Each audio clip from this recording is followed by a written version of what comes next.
Hello. Once again, let's tackle everyone's favorite topic lately, and that's racism. All right. In all seriousness, I have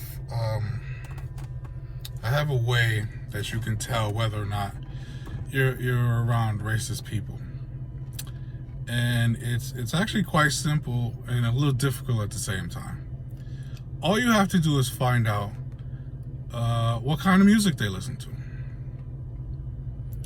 Because a person who listens to one type of music, well, I'm not saying they're racist, and it's not always the case, but it's definitely a strong indicator. Because music is universal. If you can go to a rap concert in Japan or China and watch them rap along with every single word, music is universal. With that being said, let's move on to everyone's favorite white woman in the world, the Karens. Oh, God. There's a reason the Karens are the way they are. I've discussed my theory on racism before in the previous video. I guess this is the continuation of that, because this topic, well, let's be honest, it really is not going to have an ending.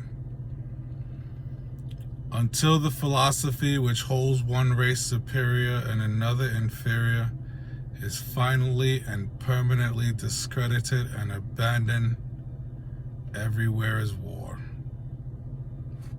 Bob Marley.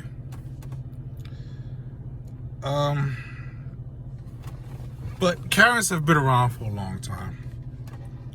Back in the day, you had Karens because you had the woman of the house, whose husband was the slave owner of the plantation most of the time. She knew. It really wasn't a secret. She knew her husband was sneaking off into the slave quarters and raping the black women. It didn't really even matter what age. So Karens have been around for a long, long time.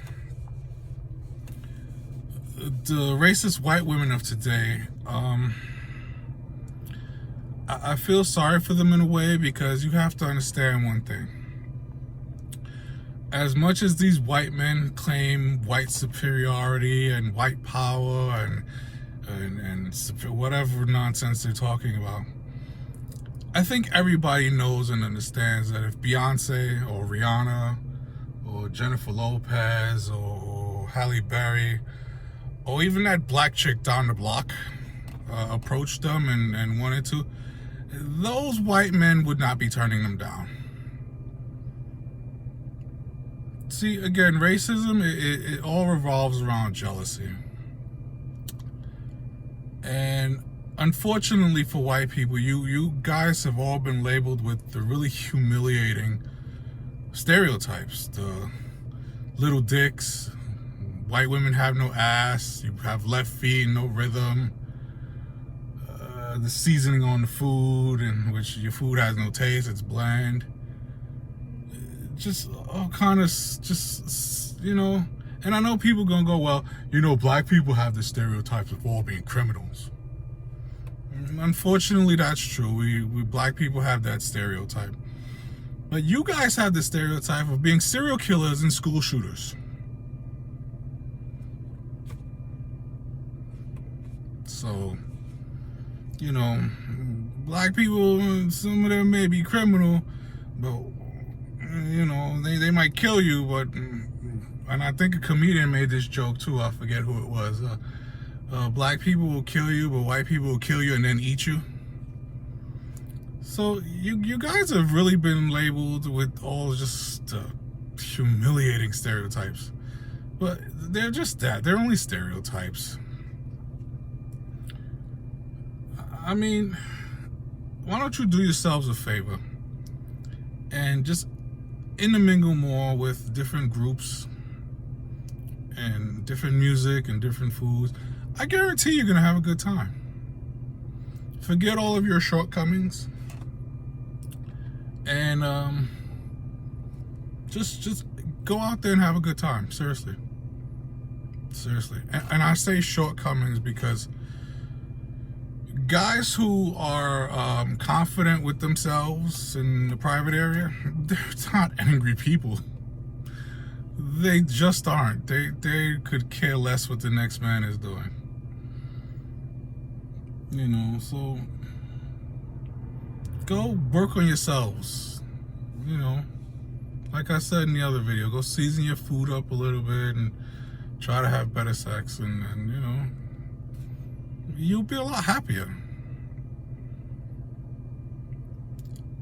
But this superiority thing, no, you racist people keep trying to rewrite history, and the reason is actually very simple.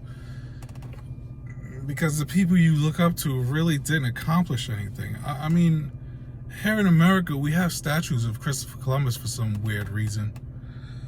And I say for some weird reason because Christopher Columbus never made it to America. Christopher Columbus came as close as the Caribbean. So at most, he was 90 miles away, but he never actually reached American shores. I need everyone to stop trying to rewrite history. Just stop it. Tell the truth when it comes to history. Let's work on our present so everybody can have a better future.